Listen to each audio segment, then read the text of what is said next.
So, welcome back to the third clip about our human tendency for improvement rather than change. And I really enjoy this image because this actually shows the genius of being human.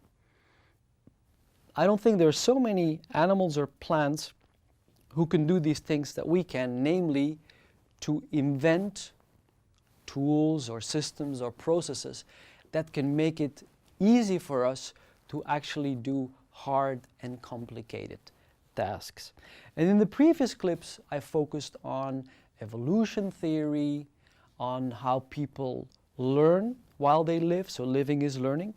And now I would like to go to a historical source, and it's going to be in French. Well, I'm just putting up this slide because I want to show off to you that I can actually speak French. It's my first language.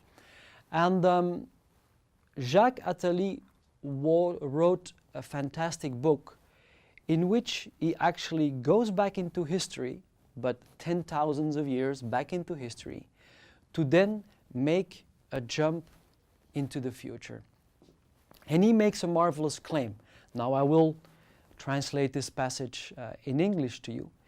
He makes a marvelous claim that when you look at history over thousands and 10,000s of years, so not over decades or not over centuries, but over longer stretches of time, there seems to be the following human tendency.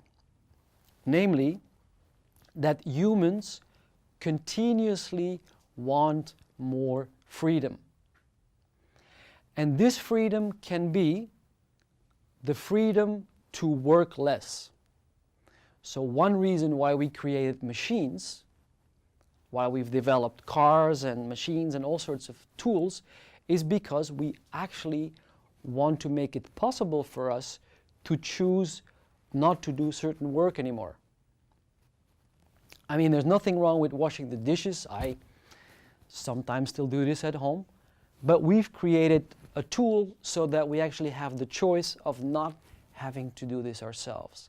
And that's part of our human tendency for freedom.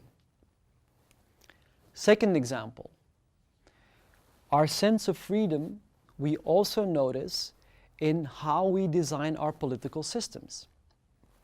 And, well, even if democracy is flawed, it seems that historically people want a form of government where they have a choice, where they have an influence. We have moved away from kings and emperors. We have moved away from dictators. I mean, there are still some of them around.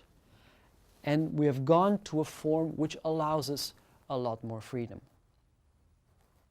And then, of course, also, thirdly, in the realms of our beliefs, we've also gone to a situation where we can choose what to believe.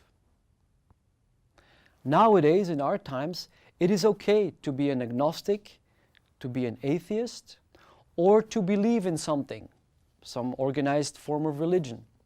But it's a choice.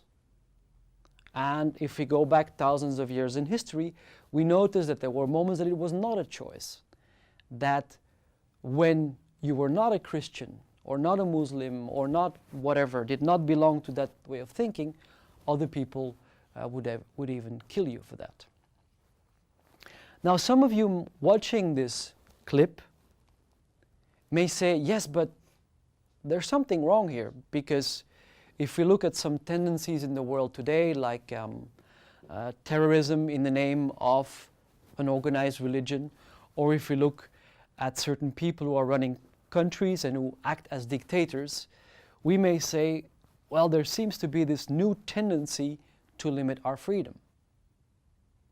Yes, there is that new tendency. But what Jacques Attali shows in his book, and I think that's a hopeful message, is that yes, also in history there have been temporal setbacks. There's been sometimes several centuries of going back in the wrong direction. More dictatorship, more uniformity of religion and all those things.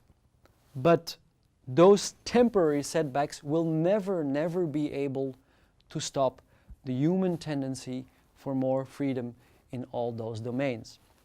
So I hope this is partly also a hopeful message for people who are living today and say, oh my God, you know, what's happening here?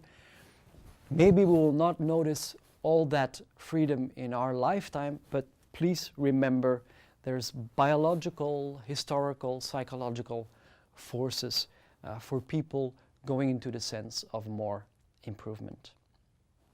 And here's the final slide of this clip. Here are several sources for those of you who are students or academics, several sources you can look at about human improvement.